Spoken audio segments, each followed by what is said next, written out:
Hey, what's up guys? Welcome back to the channel. I know it's been a little while, but I am back, so thank you for tuning in. Also, thank you again for all the wonderful comments and emails. It's super cool to see. I know I start every video like this, but it does absolutely mean the world, and it's so cool to just hear your stories. So please continue to comment or email me at bedroomtalksconsults@gmail.com. It's in the description. If you want to set up a one-on-one consultation as well, please send me an inquiry. I can get back to you. If you want to see what's up in my life, follow me on Instagram at m.deep20. It's super cool. It's where I post things and see my daily life outside of YouTube and see what I'm up to. Today, we'll be talking about why failure is good for you. I feel like in this society, everyone shuns failures. I know you hear every role model, everyone who's successful says failure is good. And I honestly agree with that. I feel like when you're in grade school and everything, we are punished for doing things poorly. You know, you get in the grading system, you go to school as a kid in high school and college, and you always strive to get A's. And that is how you determine your success. And I think I have issues with that, is realizing like, hey, like failure is actually great because it teaches you how to overcome adversity. And instead of just striving for this arbitrary goal and that's why you're successful, I respect people who have failed and come back and overcome adversity. I know some of my mentors say that as well. And trust me, I failed a ton in my life. And those moments don't define me, but it shaped me and helped me learn lessons, become better. I feel like if you don't make mistakes in this life or are afraid to, you're not really living, because how else are you supposed to grow? And the thing is, growth is so painful, guys. Growth is so painful. It's supposed to be. That's why it's called growth. What bothers you won't bother someone else. That's why it's so unique to you. And I feel like in order to grow and learn, you gotta have to get smacked in the face and be like, damn, I really did kind of fuck that up. But you gotta keep on going forward. I feel like failure is only a mindset, and failure only exists if you stop moving forward. In a long enough time span, you will become successful, and failure is integral to your success. You literally have to keep on doing things and failing. I was talking to my girlfriend about this the other day, pretty much.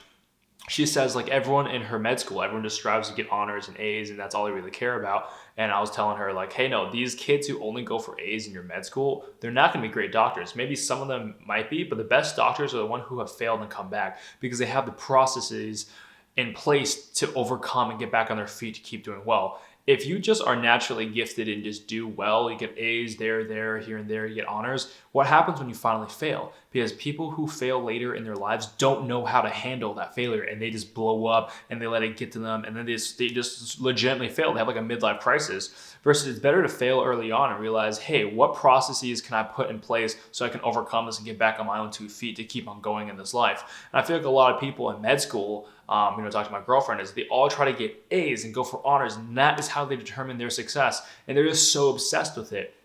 And the thing is, the sad part is, after school, there is no yardstick to measure your own success of what is an A. Your own grading system is your own. There's no universal grading system. You can use wealth, possibly. I think wealth is an oversimplified yardstick of success. I think you have to create your own grading system of being like, okay, how do I grade myself today? Am I fulfilled? Am I joyful? Am I happy? Am I content? Do I feel proud? Do I feel like I've achieved something in this life? That is really important versus if you just go for A's and you go in the real world. I feel like a lot of these examples, these med school students become doctors, it's not black and white. Everything falls in a gray zone because it's like, how do you measure your success? And people aren't just equations to fix. You have to keep on doing better and realize there's so much more to this than just sitting down there and being like, I need to keep doing this to get an A. And it's like, what are you striving for? Are you trying to become the best doctor or profession? Or are you just trying to just get A's? Like, what are you doing this for, right? You're becoming a doctor to help people. You're not there just to get straight A's. And I just don't see the point. It's so futile to me. I see this at my own lesson. It's like, in college, you're just taught to do like stick within the books and you'll get whatever grade you need to. And you study and realize like in life, like it's way more arbitrary than that. It's not as black and white. It's not cut and dry. Like in life, you have to find your own grading system in order to promote and keep on moving. And the thing is, after college, you have to create your own purpose and mission. I know when you're in middle school, the next goal is high school. Then high school, if you go to college, it's college. Then grad school, then you get a job. What happens when you finally get a job? You can say, oh, well, promotions within the company. But is that what you truly want to do? Or are you just following the system that's handed to you? And I feel like a lot of people who just go with the flow, they wake up at 40 with a midlife crisis saying, damn, I have not done anything in my fucking life. I feel like an absolute fucking failure.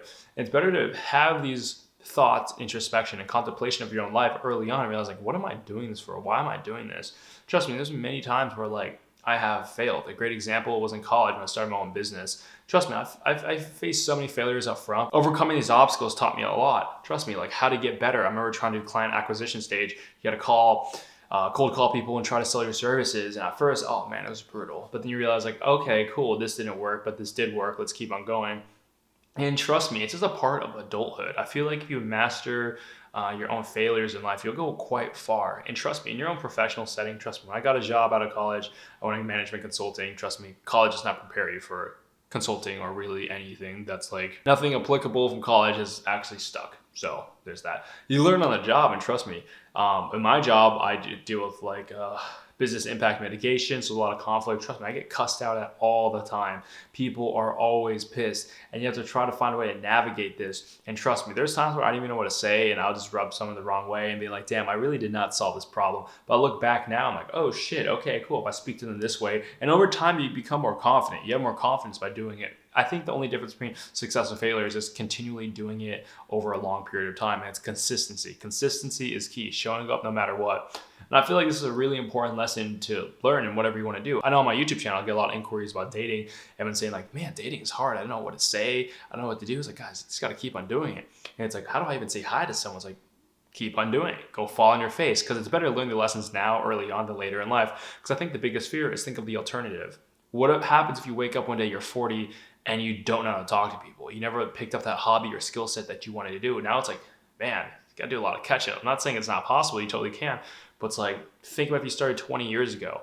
You know, I think the number one thing is realizing if you take like 5-10 minutes a day when you're 20 to do something that you don't want to do, but you want to get good at, when you're 40, that's going to add up versus now when you're 40, doing on the back end is going to take a lot more time. I'm a true believer in doing everything on the front end instead of trying to fix on the back end. What I mean by this is go out and do something when you're 20, 10, 20 minutes a day and strive in that skill set to become better versus now you're 40 and you got to spend 8 hours a day trying to catch up. It's like, it's a lot easier if you just do it and pace yourself now than later. And realizing like life is a long game, guys. Life is so long.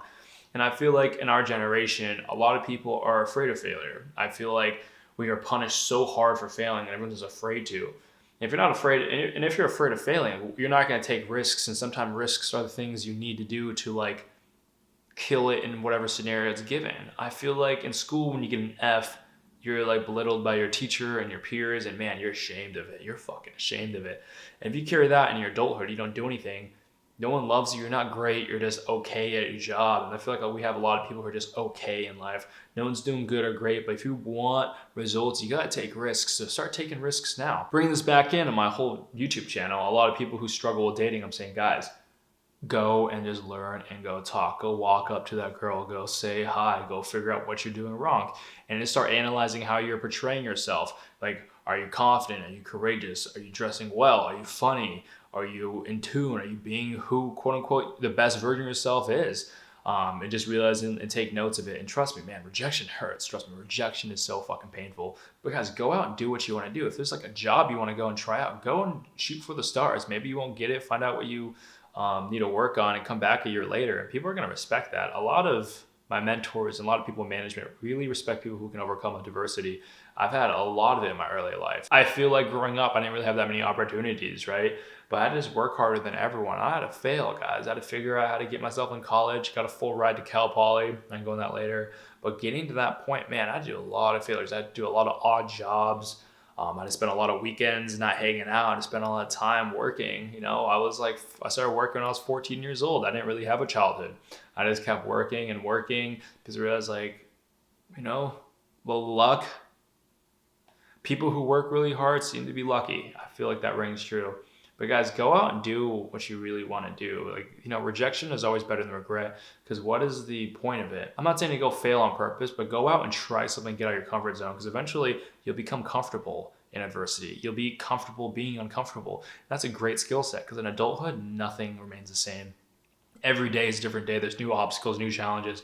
When you get familiar with yourself and you trust yourself, I feel like you become a dangerous and deadly effective weapon in whatever endeavor you choose. And I've noticed that. I feel like you wake up as an adult one day, young adulthood, you're not in college, you know, mommy and daddy won't look after you. You have to look after yourself. Granted, I did this very early on due to be a single mother and obstacles, right? My childhood was robbed from me. I become a man of my life very fucking early on, because if I didn't, I would not have enough food to eat or a roof over my head.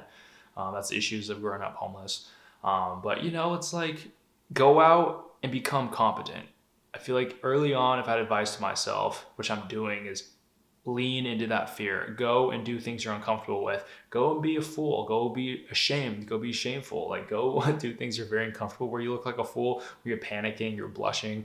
It's really good to deal with that, because in real life, that's what it is. It's like you get presented with situations where you don't have the immediate answer, and you're like, what do I do? But eventually you learn to make a decision, trust it. If you make a mistake, you can correct it.